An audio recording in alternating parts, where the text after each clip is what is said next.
talks on Gita. That is why the Lord says, Ekam Sankyam Cha Yogam Chaya Pasyati Sa Pasyati. He truly sees who sees both Sankhya and Yoga, that is knowledge and selfless action, as one.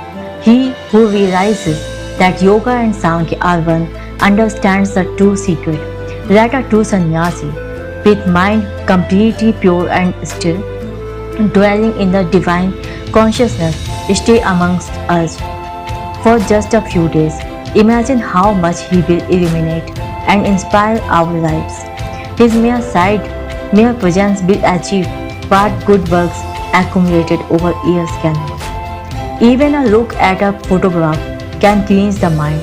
Pictures of departed persons can arouse devotion and love in the heart and purify it. Imagine then the inspiration one can derive from being in the presence of a living sannyasi.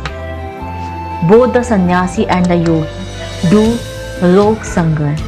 In the case of sannyasi, action appears to have been renounced, but the apparent inaction is full of action. It is packed with infinite inspiration. A Jnani sannyasi and a Jnani karmayogi are on the same plane.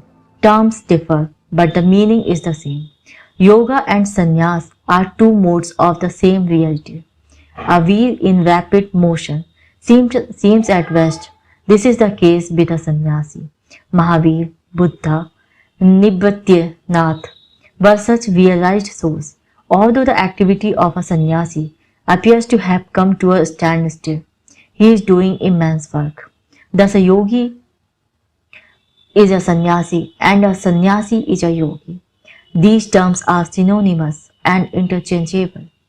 But still yoga is better than sannyas. Nevertheless, the Lord has given a little more weight to yoga. He says that Karma Yoga is superior to sannyas. Why does he say so? When there is no difference between them, what does it mean? When the Lord says so, it is from the standpoint of a seeker.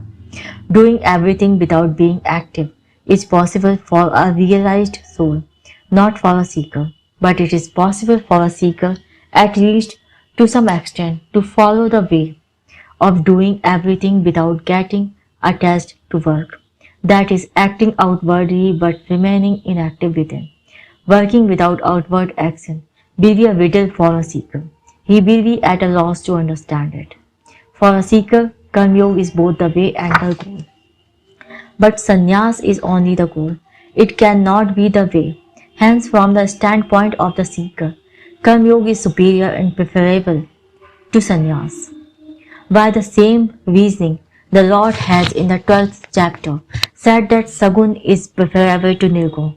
All the organs can be put to use in Sagun sadhana. It is not so in the Nirgun sadhana, where there is no work for the organs. This is difficult for a seeker to follow. In Sagun sadhana, eyes can behold the Lord's form, ears can hear his praise, hands can worship him in the form of an image and serve the pupil. Feet can be used to go on a pilgrimage. In this way, all the organs can be given some work, and putting them to such use, they can be gradually saturated with the divine consciousness. This is possible in Sagun sadhana, not in the Nirgun one where there is no use for any organ. There is, as it were, a ban on the use of all the organs. Such a blanket ban could very well frighten a seeker. How can then Nirgun get imprinted on his mind? If he sits still, his mind will get filled with all sorts of useless and untoward thoughts. The nature of the sense organ is such that they invariably tend to do what they are told not to do. Do not the advertisements exploit this very fact? They start with the headline, "Don't read this." So the reader is intrigued and invariably reads what follows. That is the very purpose of the advertisements, to induce the pupil to read their contents attentively. In Nirgun sadhana, the mind will wander aimlessly. while in Sagun Bhakti it will be engaged in something or the other. In Sagun Bhakti, there is place for worship, service, compassion. The organs have something to do in it. If the organs are so engaged, the mind will not go anywhere, even if given freedom to do so. It will get interested in the activities and will automatically get concentrated without even being aware of it. But if you try to concentrate the mind forcibly, it will run away in no time. It is therefore better to engage the organs in some good work and let the mind go anywhere. It will not do so. But if you try to force it to be still in one place, it will invariably run away. Sagun is superior to Nirgun for a man engaged in the body because it is easier. The ingenuity in seeing that the actions leave no trace on the mind is better than doing work without acting because it is easier. In Karma Yoga, there is scope for efforts and practice.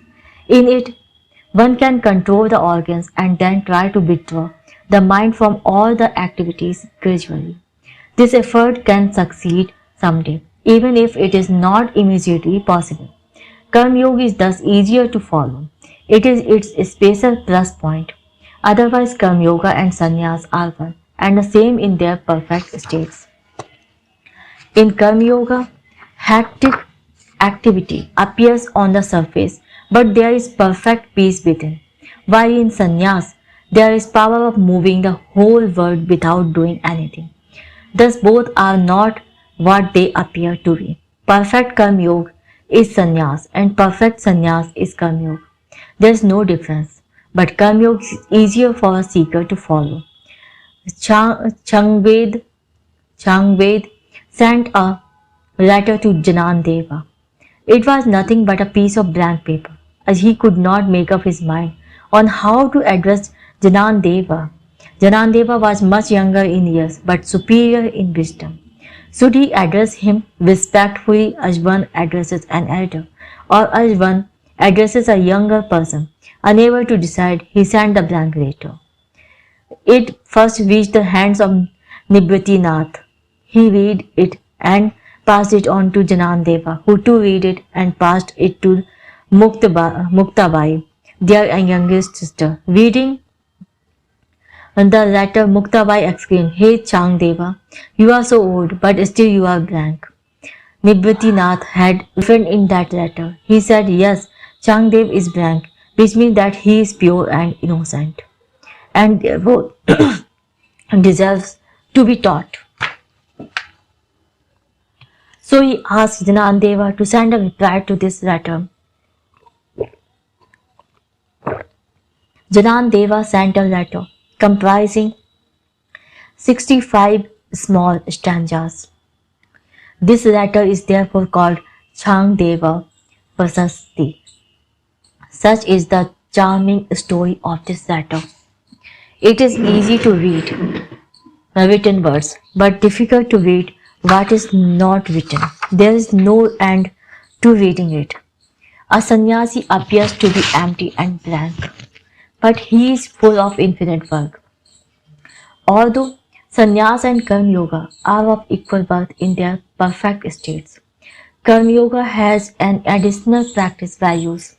A currency note and a gold coin of the same denomination have the same value as long as the government is stable. But if the government collapses, the currency note is reduced to a piece of paper, whereas the gold coin will have some worth under all circumstances, as it is, after all, made of a precious metal. In the perfect state, Karma Yoga, action and renunciation of action have the same value as self-knowledge is there in both of them. Value of self-knowledge is infinite. In mathematics, there is a principle that you may add any quantity to infinity. The total remains equal to infinity. Karma Yoga and renunciation of karma are of equal value when coupled with self-knowledge. But when self-knowledge is deleted from both the sides, Karma Yoga is preferable for a seeker Action through inaction is a riddle beyond the understanding of the seeker. Karma Yoga, as already stated, is a path as well as the destination, while sannyas is only the destination in the terminology of the scriptures. Karma Yoga is a means as well as the nishtha, while sannyas is only the nishtha that is the ultimate state. Thank you very much for listening. Jai Shri Krishna.